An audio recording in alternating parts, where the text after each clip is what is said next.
My dear student, today we are going to new topic. In this topic, we discuss the different types of river. The name of this topic is the Peninsula Rivers. Drainage हम लोग पढ़ रहे हैं। Drainage में ही सभी प्रकार के नदियों को हम लोग पढ़ेंगे। देखिए ये ड्रेनेज है, इसमें विभिन्न प्रकार की नदियों को हम लोग अध्ययन करेंगे।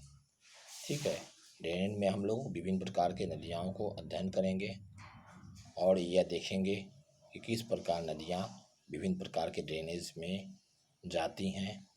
अब इसके बाद आज हम लोग पढ़ेंगे 4 east flowing rivers of peninsula India.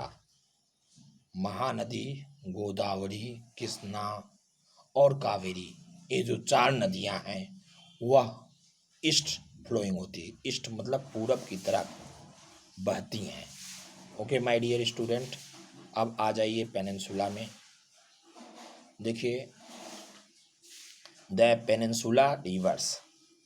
Peninsula reverse की पहली विशेषता हम लोग देखते हैं। देखिए पहला है the most of the peninsula river originated from western Ghat. Most, all नहीं बोला है, हम मोस्ट बोला। मोस्ट मतलब सर्वाधिक जो पेनिनसुला की नदियां हैं वह ओरिजिनेटेड होती हैं। ओरिजिनेटेड मतलब उत्पत्ति होती, निकलती हैं। फ्रॉम वेस्टर्न घाट मतलब कहाँ से? वेस्टर्न, ईस्ट वेस्ट मतलब पश्चिमी भाग से, पश्चिमी घाट से। Western Ghat act water divided the peninsula India. Water divided मैंने बताया था, जैसे इस प्रकार है। तो अगर बीच में ये हाइट उठ गया, माउंटेन आ गया, तो पानी किस तरफ से जाएगा? दोनों भाग से जाएगा, तो ये डिवाइडर हो गया। ठीक है, जैसे रास्ते में ब्रेकर होते हैं ना, ब्रेकर डिवाइड कर देते, ठीक उसी प्रकार उसको वाटर डिवाइडर कहते हैं। All the major river originated flows toward east. जितने भी मेजर रिवर हैं वह फ्लोज होते हैं, ओरिजिनेटेड होते हैं ईस्ट से। Form delta. अब डेल्टा शब्द आ गया। डेल्टा मीन्स कब बनेगा? जब नदियों के पास पर्याप्त पानी रहेगा और पर्याप्त जगह रहेगा तब डेल्टा बनेगा। अर्थात जब नदियाँ बहते हुए अपने मार्ग को और चौड़ी कर लेती हैं और वह डेल्टा का निर्माण कर लेती हैं। ठीक है, डेल्टा का निर्माण करती हैं पेनिनसुला में। The Narmada and Tapi are flow west and make estuary. Narmada और तापी जो है वह कहाँ? वेस्ट से बहती है। वेस्ट में पश्चिम की तरफ से। ठीक है, और एक जलप्रपात का निर्माण करती है। किस चीज़ का निर्माण करती है? वह जलप्रपात की निर्माण करती है, मतलब बड़ी बड़ी धाराएं होकर वहाँ से गुजरती हैं और जलप्रपात की निर्माण करती हैं। इसके बाद देखिए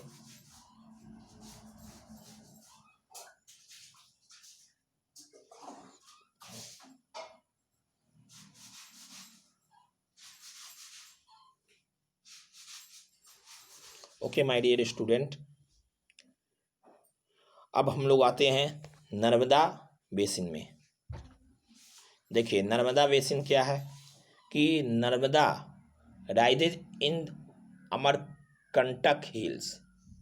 अमरकंटक हिल्स, देखिए नर्मदा का उद्गम स्थान क्या? मध्य प्रदेश में अमरकंटक के पहाड़ के निकट। ठीक है, मध्य प्रदेश के अमरकंटक के पहाड़ के निकट, मीन्स मध्य प्रदेश जो है उसमें अमरकंटक जो पहाड़ है उसके निकट से होके यह ओरिजिनेटेड होती है। ठीक है, फिर इसके बाद बोला river Narmada flows through the deep gorge flowing picturesque location बना देता है। ठीक है, और उसमें धुंधार, ठीक है, पिक्टोरियस रिवर बनाता है और इसके बाद उनमें धुंधार जो होता है वह फॉल्स में जो झरना होते हैं वो होते हैं। ठीक है, तो Narmada river flow through deep gorge.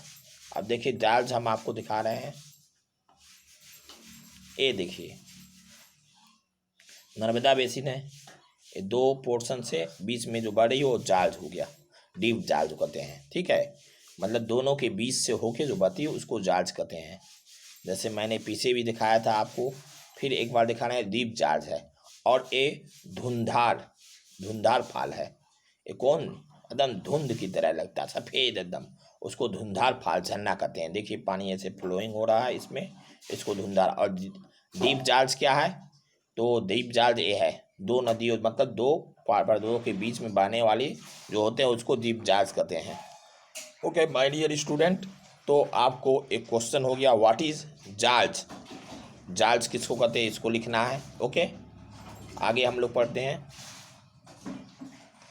अब इसके बाद फिर बोल रहा है कि पिक्टोरियस मीन्स होता है ऐसा तस्वीर अंकित कर देगा कि लोग सम्मोहित हो जाएंगे, अर्थात लोगों को सम्मोहित करने का यह सबसे बड़ा तंत्र है। और यहाँ पे बहुत सारे पर्यटक भी आते हैं घूमने के लिए, और वे घूमते हैं। Most of the tributaries of Narmada are short and join at right angle rectangular pattern. Most of the tributaries, जितनी भी इसकी सर्वाधिक सहायक जो नदियाँ हैं नर्मदा की, वह शॉर्ट होती, छोटी होती है, और ज्वाइंट राइट एंगल, और सीधे रूप से बढ़ती है। राइट एंगल में जैसे आपको यह बता रहे हैं, एग्जाम्पल हम दे रहे हैं। जैसे मान लीजिए नर्मदा जो है, एक टर्म याद रखिए, वी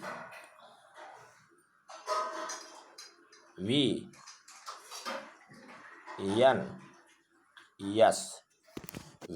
यस, वी मीन्स होता है आपका जो होता है Vindhya mountain, N means Narmada, और यस मीन्स सतपुड़ा। देखिए बीच में है ना, नर्मदा कहाँ से होके बहती है। जैसे मान लीजिए यहाँ पे ये है आपका विंध्या है, और यहाँ पे सतपुड़ा है, तो बीच में आपका यन होके बह रही है, नर्मदा होके बह रही है बीच से। विंध्या और सतपुड़ा नदी के बीच से क्या बात है, नर्मदा, इसलिए इसके बीच में कोई रास्ता साइड में नहीं, ये दोनों साइड में दो विंध्या पर्वत है और सतपुड़ा, ये दोनों साइड से घेर के रखे हैं, तो बीच में नर्मदा नदी बह रही है। ठीक है, तो most of the tributaries Narmada are short and join, और यह रेक्टेंगुलर राइट एंगल होती, सीधे ही बहना है, क्योंकि दोनों तरफ से पर्वत है। एक तरफ विंध्या पर्वत है, ये देखिए यहाँ विंध्या पर्वत है, और यहाँ सतपुड़ा पर्वत है, तो दोनों पर्वत है, तो बीच में नर्मदा है, इसमें से होके बना, इसलिए राइट एंगल सीधे एंगल बनेगी। और अगर नहीं रहेगा तो टर्निंग करते हुए पानी ऐसे ऐसे चलते जाएगा। ठीक है, most of the tributaries of Narmada are shorter and join right angle. फिर river flows in part of MP and Gujarat, यह कहाँ से होके बहती है, एमपी एंड गुजरात, मध्य प्रदेश और गुजरात से होते हुए गुजरती है। देखिए, और इसके बाद इस पे एक क्वेश्चन आ गया, विच river is called life line of MP, मतलब एमपी का जीवन रेखा किस रिवर को कहा जाता है, तो नर्मदा को एमपी का जीवन रेखा कहा जाता है। ठीक है, क्वेश्चन ध्यान से सुन लीजिए, which river is called life line of MP, MP means Madhya Pradesh का जीवन रेखा किसको कहा था, नर्मदा को जीवन रेखा कहा जाता। आगे हम लोग बढ़ते हैं।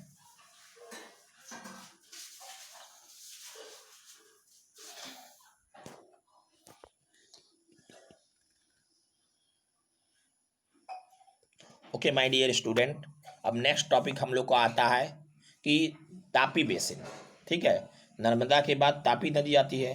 ठीक, ओके, तो तापी को हम लोग अध्ययन करेंगे कि तापी नदी क्या है, तापी बेसिन। तो देखिए, एक मिनट, तापी बेसिन में rises in Satpura range and, यह तापी बेसिन क्या है, सतपुड़ा रेंज के बैतूल जो district of the Madhya Pradesh, MP Madhya Pradesh district में यह उठती है, कहाँ पे, इन सतपुड़ा रेंज में, दायरे में। ठीक है, सतपुड़ा से यह उठती है। फिर इसके बाद बोला it also flow in rift valley. Rift valley जानते ही हैं कैसे बनता है, टेक्टोनिक प्लेट आप लोग पढ़े हैं, टेक्टोनिक प्लेट जो होता है, जब दोनों टेक्टोनिक प्लेट क्या होता है, डाइवर्ड होता है। डाइवर्ड मीन्स एक दूसरे से विपरीत दिशा में आता है, तो बीच में एक बन जाता है, उसी को रिफ्ट वैली कहते हैं। दोनों जब आपस में टकराएगा, टकराने के बाद डाइवर्ट जब अपोजिट दिशा में जाएगा, तो उससे रिफ्ट वैली का निर्माण हुआ। फ्लो थ्रू द 3 स्टेट्स, यह 3 राज्यों से होके बहता है, MP, Gujarat and Maharashtra. MP, Gujarat and Maharashtra, ये 3 नदियों से होके आता है, एमपी, गुजरात और महाराष्ट्र से। और ड्रेन इन अरबियन सी, और कहाँ जाके गिरता है यह? अरबियन सी, अरब सागर में जाके यह गिरता है, अरब सागर में जाके यह गिरता है। अरब सागर में जाके गिरने के कारण इसका जो वह एक्टिविटीज होता है वह विभिन्न प्रकार के क्रियाकलापों से होता है। ठीक है, अब नेक्स्ट हम लोग आते हैं, ये देखिए गोदावरी है, ये आपकी गोदावरी नदी है और इस पे देखिए एक पुल बनी हुई है और इस पुल को आप देख सकते हैं किस तरह से है, बीचों बीच नदी के बीच में, जिस प्रकार वेस्ट बंगाल में हावड़ा ब्रिज है। ठीक है, उसी प्रकार इसमें भी यह पुल गोदावरी के बीच में बनी हुई है। ओके माय डियर स्टूडेंट, फिर अब देखिए हम लोग गोदावरी के बारे में अध्ययन करेंगे।